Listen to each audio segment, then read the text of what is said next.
미중 그 패권 경쟁에서부터 보듯이 요즘은 이 부품, 기술뿐만이 아니라 여러 가지 서비스를 제공하는 여러 가지 핵심이 되는 이런 인프라, 요소 기술들이 모두 공급망의 안보와 관련이 돼 있습니다. 그래서 해외 의존도가 높은 우리가 핵심 부품들을 6G에서는 국내 기술로 확보하고 따라서 건강한 생태계를 구축하려고 하는 이런 목표를 가지고 있습니다. 예, 안녕하십니까. 6G 포럼 집행위원장을 맡고 있는 인하대학교 장경희 교수입니다. 오늘 제가 설명드릴 내용은 6G 이동통신, 소위 6세대 이동통신의 전반적인 기술 개발 방향성, 그리고 국내외 여러 가지 기술 정책 동향에 대해서 말씀을 드리도록 하겠습니다. 표준화 일정에 대해서도 간략히 정리해서 말씀을 드리겠고요. 저는 현재는 6G 포럼의 집행위원장인데 이전 단체명은 5G 포럼이었습니다. 그래서 5G 포럼은 10년 전 2013년 5월 30일 날 민관 합동으로 그러니까 그 5G 포럼이 현재는 과기정통부 산하 조직이고요. 민관 합동이니까 Public Private Partnership 정도로 되겠습니다. 소위 우리가 이제 PPP라고 말하는 형태의 조직이고요. 10년 전 5월 30일 날 5G 포럼이 창립됐고 5G 세계 최초 상용화 그리고 5G 협력 생태계 조성을 목표로 해서 창립이 됐습니다. 아시다시피 이러한 여러분들 5G 포럼과 여러분들, 여러 회사들, 여러 단체들, 정부 부처를 비롯해서의 노력으로 2019년 4월 달에 세계 최초로 우리나라에서 5G를 상용화시킨 바가 있습니다. 5G 포럼 그간의 성과를 좀 말씀드리면 5G 융합 뿐만이 아니라 6G 분야별 국제 협력, 프로모션, 산업 육성, 정책 지원 활동을 체계적으로 다양한 방면에서 추진을 했고요. 주요한 국제 협력을 말씀을 드리면 2014년도에 이종 산업과의 융합을 위한 5G 버티컬 서밋 행사를 시작을 했습니다. 그리고 2015년도에는 한중일, 미국, 유럽 그리고 마켓 사이즈가 큰 인도와 브라질까지 포함한 7개국 그리고 터키가 현재는 옵저버로 되어 있는데 7+1의 국가 대륙과 함께 글로벌 5G 이벤트라는 행사를 시작을 했습니다. 그리고 2020년도에는 차세대 이동통신 기술, 그러니까 소위 6G 기술과 서비스를 위해서 6G 글로벌 행사를 갖다가 개최를 했고요. 현재 6G 글로벌이라는 행사로 국제 행사로 진행이 되어 오고 있습니다. 말씀드린 5G 버티컬 서밋과 6G 글로벌 행사는 모바일 코리아라는 전체 행사명으로 통합돼서 매년 11월 1일이 포함되는 주 월요일부터 금요일까지 행사를 개최하고 있고요. 글로벌 5G 이벤트 같은 경우에는 올해 10회 행사인데 우리나라에서 호스트를 하게 되겠습니다. 마찬가지로 모바일 코리아 행사와 함께 결합돼서 행사가 개최될 예정입니다. 21년도에는 미국의 6G를 위한 단체인 NGA, Next G Alliance와 MOU를 체결했고요. 작년도에는 유럽의 6G를 위한 단체인 6G IA와 MOU를 체결한 바 있습니다. 그간 국제협력뿐만 아니라 각종 프로모션 활동도 진행을 했고요. 프로모션 관련돼서는 우리 산하 전문위원회와 워킹 그룹들이 거의 그 60여 종에 해당되는 백서들, 전문 백서들을 편찬을 한 바가 있고 5G, 6G 포럼 홈페이지에 가시면은 이런 백서들을 다운로드 받아서 보실 수가 있겠습니다. 산업 육성, 정책 지원을 체계적으로 추진하고 있습니다. 5G까지 각각 국가와 대륙별로 5G를 담당하는 단체들이 있었습니다. 미국 같은 경우에는 5G 아메리카, 중국 같은 경우에 IMT 2020, 일본 5G MF, 유럽 5G IA였었고요. 이러한 단체들이 6G로 이렇게 탈바꿈을 하고 있습니다. 미국 같은 경우에는 NGA, 좀 전에 말씀드린 NGA라는 단체가 요 6G 관련된 활동을 하고 있고 중국 같은 경우는 IMT 2030, 그리고 일본은 Beyond 5G 컨소시엄, 그리고 유럽 같은 경우에는 6G SNSIA. SNS는 스마트 네트워크 앤 서비스고요. IA는 인더스트리 얼라이언스입니다. 그래서 유럽 같은 경우에 6G IA가 민 쪽입니다. 그러니까 프라이빗 쪽이고 6G IA와 5G PPP, 그러니까 6G IA SNS 조인트 언더테이킹이라는 단체가 민 쪽이고 관은 유러피언 커미티 EC가 되겠습니다. 미중 패권 경쟁이 사실은 통신 네트워크 문제로 불거졌다는 건 여러분들 다 주지하고 있는 사실이고요. 미국은 5G 이동통신이 더 이상 이동통신 기술로서뿐만이 아니라 전 산업의 영향력을 가진 인프라 산업이라는 것을 정부가 관이 직접적으로 5G 기술, 6G 기술을 관여하고 리드해 나가기 시작합니다. 더 이상 통신 기술 자체뿐만이 아니라 전 산업의 파급력을 가진 후방 효과가 지대한 산업이라는 걸 인식하게 된 것이죠. 미국에는 통신 장비 제조 업체가 없습니다. 그래서 전반적으로 네트워크를 구성하는데 여러 그 부분별로 이렇게 인터페이스가 가능하도록 하는 오픈랜이라는 이런 방식을 취하고 있고요. 중국 같은 경우에는 여러분들 아시겠지만 후아웨이라는 아주 걸출한 업체가 있죠. 글로벌 업체입니다. 차세대 통신과 5G 융합 서비스를 연계하고 있고 5G 버티컬 차이나 글로벌 홍보를 하고 있고요. 현재 2030년 6G 상용화를 위한 R&D 계획을 발표했는데, 그런데 미국 같은 경우에는 공공연하게 이 2030년을 2년 정도 앞당기겠다, 그렇게 공표를 하고 있는 실정이고, 그 2년 앞당겨진 계획을 중국 같은 경우에는 2년 더 앞당기겠다, 뭐 이런 시기적인 경쟁을 하고 있는 이런 형국이라고 보시면 되겠고요. 유럽 같은 경우에는 상당히 특장점이 좀 있습니다. 아까 말씀드렸던 5G IA, 6G IA와 같은 단체인데 공급망과 수요망 기반의 전주기 체계를 이런 단체에서 전반적으로 관장하고 있습니다. 그래서 종합 민간 전주기 체계가 구축돼 있다, 이렇게 보시면 되겠고요. 일본 같은 경우에는 특허 지재권 확보에 주력하고 있는 이런 형국입니다. 국내 현황을 좀 보겠습니다. 올해 2월 달에 과기정통부는 K네트워크 2030 전략을 발표한 바 있습니다. 세계 최고의 6G 이동통신 기술력 확보를 하기 위한 전략과 더불어서 2026년 프리6G 데모를 갖는 우리 비전 페스트를 개최할 계획으로 지금 하는 내용이 포함이 되어 있고요. 이와 같은 글로벌 그리고 국내 현황에 발맞춰서 6G 포럼이 5G 포럼 10주년 기념일에 6G 포럼으로 개명을 하게 됐습니다. 민관 합동으로 6G 세계 최초 상용화를 추진하고 있고, 세계 최고의 6G 협력 생태계 조성을 위한 여러 가지 구심체로 활동할 예정입니다. 자, 6G 포럼의 전반적인 비전은 두 가지라고 보시면 되겠습니다. 5G 융합 산업, 그리고 6G 글로벌 경쟁력 확보가 되겠고요. 통신 기술 자체가 이종 산업, 버티컬 인더스트리, 예를 들자면 모빌리티, 그다음에 자율비행, UAM, 환경, 보건, 의료, 제조, CT와 같은 이종 산업에 확산되는 이런 그 성격을 가지고 있고요. 이러한 그 이종 산업의 확산, 5G 융합, 이런 것들이 5G에서 안 되던 것들이 6G 시대에 들어가면서 갑자기 되는 리는 없겠고요.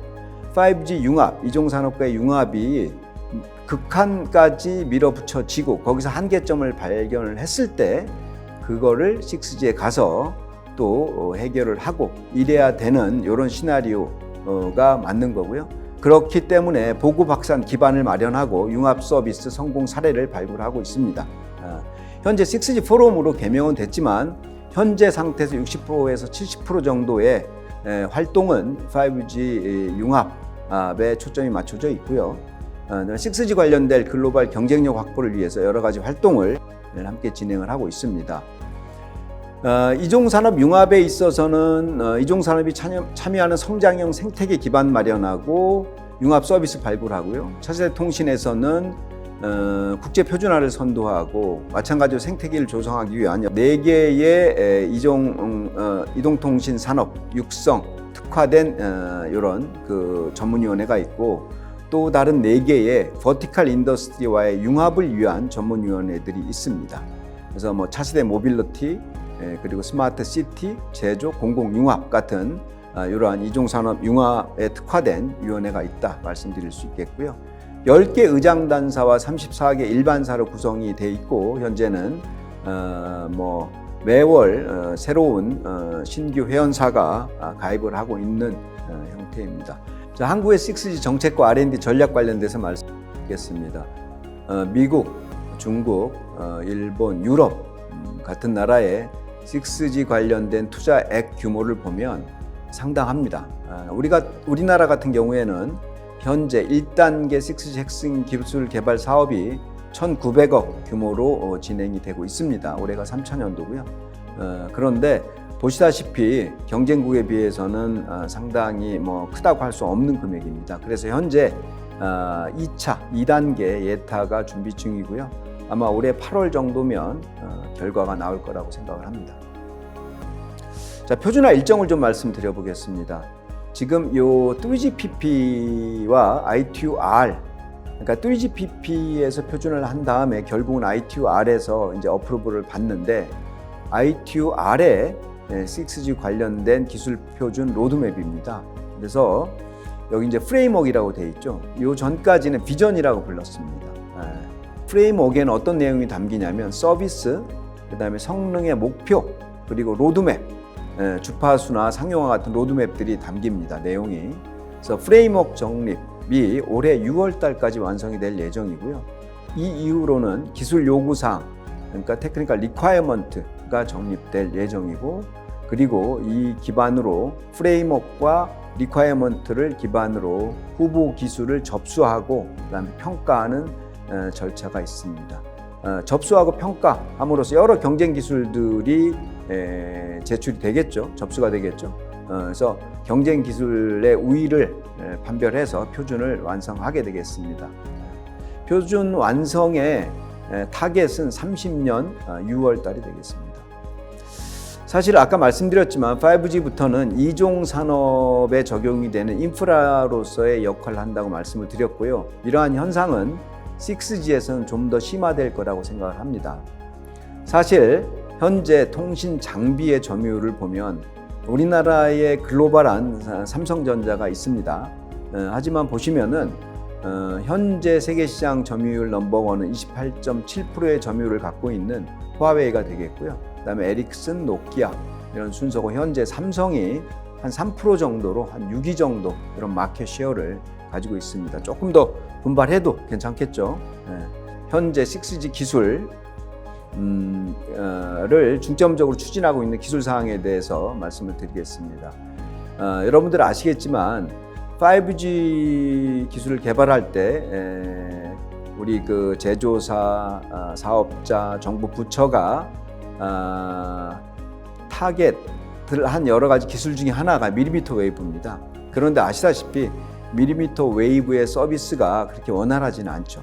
사실 그 밀리미터 웨이브의 서비스가 원활하지 않은 거는 우리나라에서만 일어나는 일은 아니에요. 전 세계적으로 마찬가지입니다. 그래서 보시면 알겠지만 미국의 정부 기관이죠. FCC, 주파수 정책을 결정합니다. FCC 의장조차도 우리가 5G에서 배운 레슨을 잊지 말자. 예를 들면 밀리미터 웨이브 같은 이런 말을 하곤 합니다.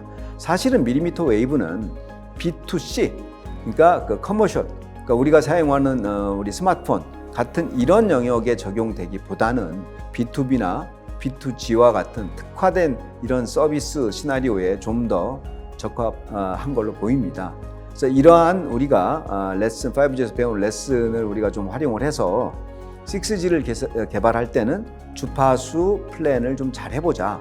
그 중에서 우리가 집중하는 밴드 중에 하나가 어퍼 미드 밴드입니다. 어퍼 미드 밴드는 7에서 24GHz 정도고요.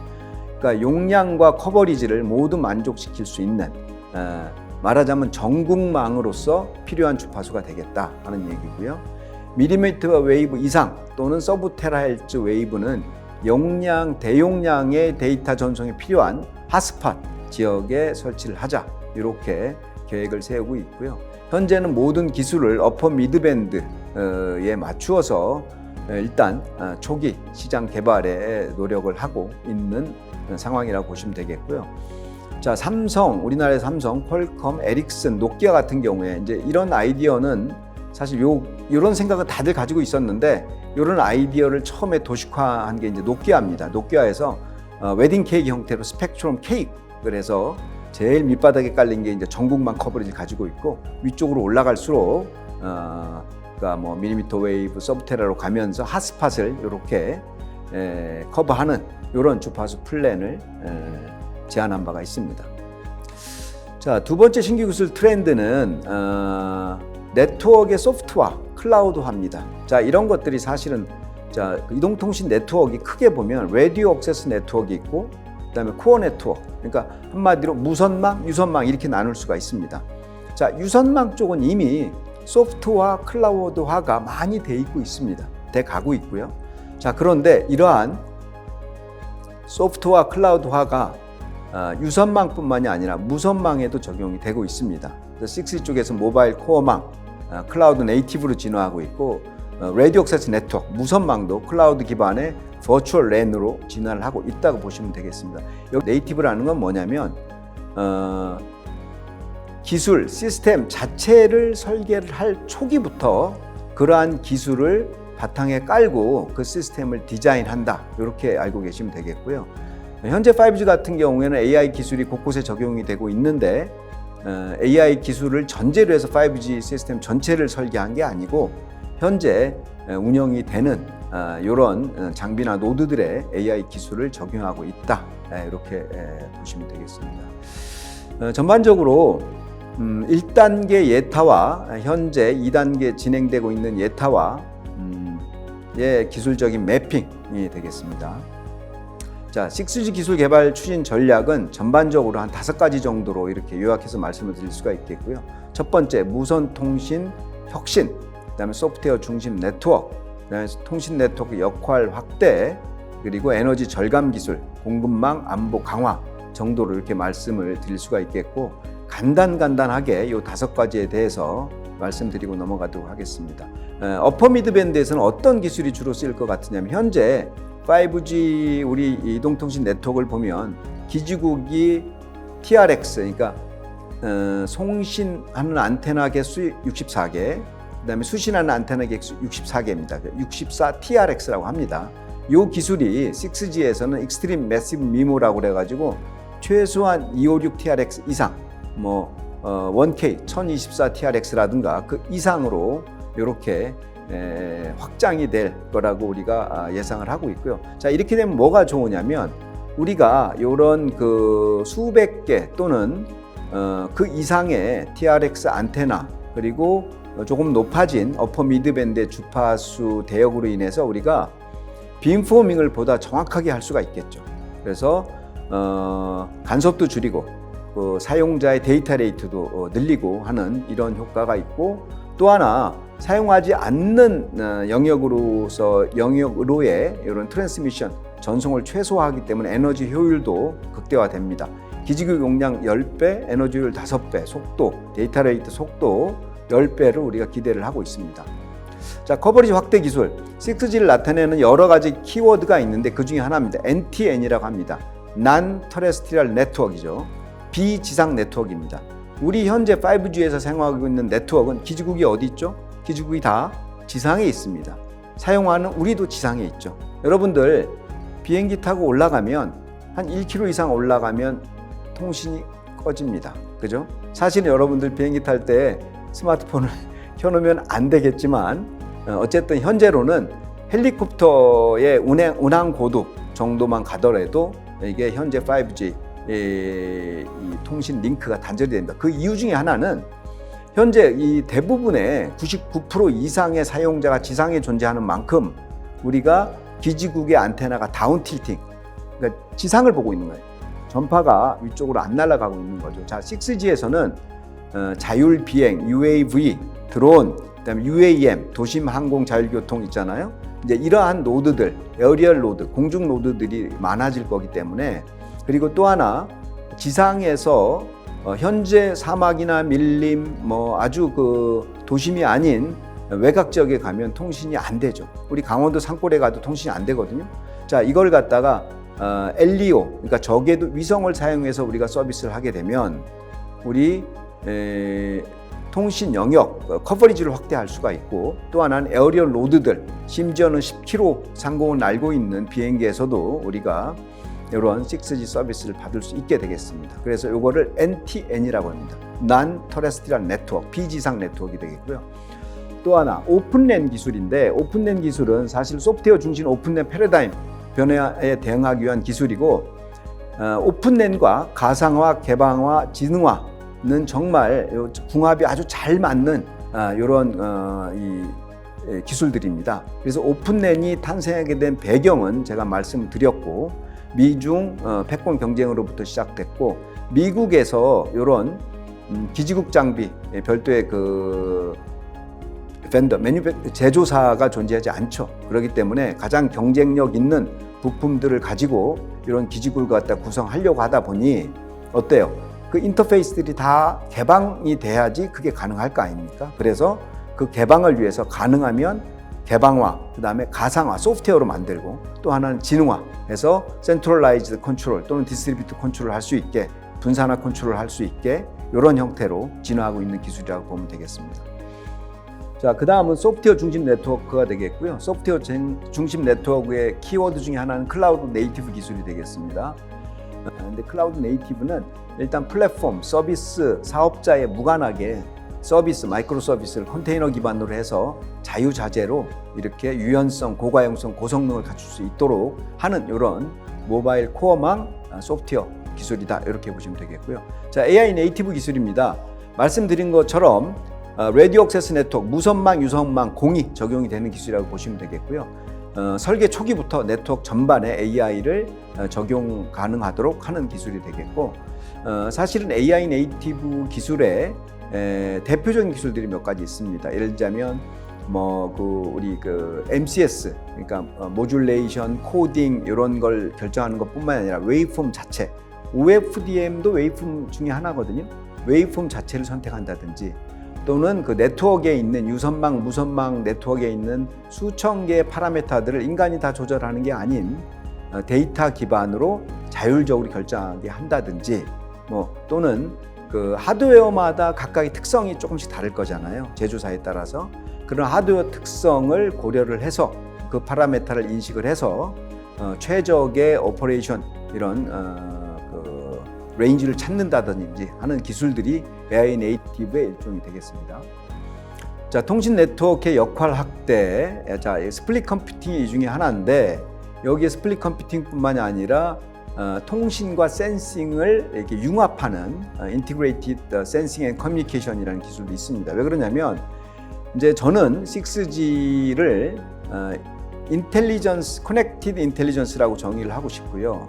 인텔리전스에 가장 많이 이바지를 하는 것 중에 하나가 데이터입니다. 자, 데이터를 센싱으로 해서 우리가 획득을 하고, 센싱된 데이터를 우리가 잘 지능적으로 활용을 해야 될 텐데, 이 센싱을 하려고 하다 보니 통신뿐만이 아니라 센싱을 하기 위한 주파수 대역이 별도로 필요할 수도 있고, 또는 통신과 센싱을 동일 주파에서 같이 할 수도 있겠죠. 이렇게 되면 사실은 어떤 기기, 노드들마다 컴퓨팅 기능이 좀 더 필요하게 됩니다. 컴퓨팅 성능이. 이럴 경우에 컴퓨팅 성능을 우리가 주변 노드에서 빌려온다거나 하는 이런 기능이 되겠습니다.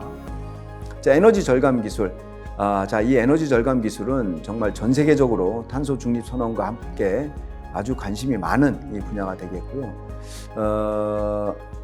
특히나 네트워크 사이드에서 기지국이나 또는 그 무선망뿐만이 아니라 유선망 쪽에 에너지를 절감하기 위해서 여러 가지 노력들을 하고 있고, 사실은 여기는 에너지 절감에는 명확한 타임라인이 있습니다. 데드라인이 있어요. 그래서 어떻게 보면 에너지 절감 기술을 개발하는 게 가장 크리티컬 타임라인을 가지고 있다, 이렇게 말씀드릴 수도 있겠습니다.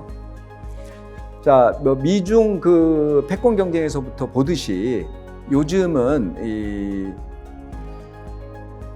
부품, 기술뿐만이 아니라 여러 가지 서비스를 제공하는 여러 가지 핵심이 되는 이런 인프라, 요소 기술들이 모두 공급망의 안보와 관련이 돼 있습니다. 그래서 해외 의존도가 높은 우리가 핵심 부품들을 6G에서는 국내 기술로 확보하고, 따라서 건강한 생태계를 구축하려고 하는 이런 목표를 가지고 있습니다.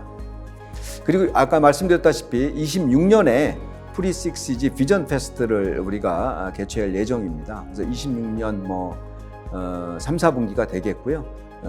24년부터 개발한 기술로 한 3년여 2년 반 정도 개발한 기술로 26년 3, 4분기쯤 해서 6G 비전 페스트를 갖다가 프리 6G가 되겠죠.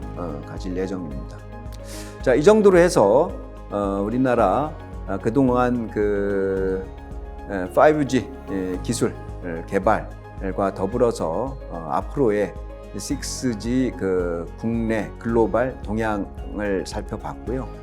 이러한 국내 국제 이런 동향 가운데서 급격하게 변하고 있는 이런 가운데, 그리고 또 기술 패권 경쟁이 아주 심화되고 있는 이런 환경에서 어떻게 우리나라 이동통신기술진흥하고 생태계 발전을 하겠는가 하는 이런 관점에서 말씀을 드렸습니다. 감사합니다.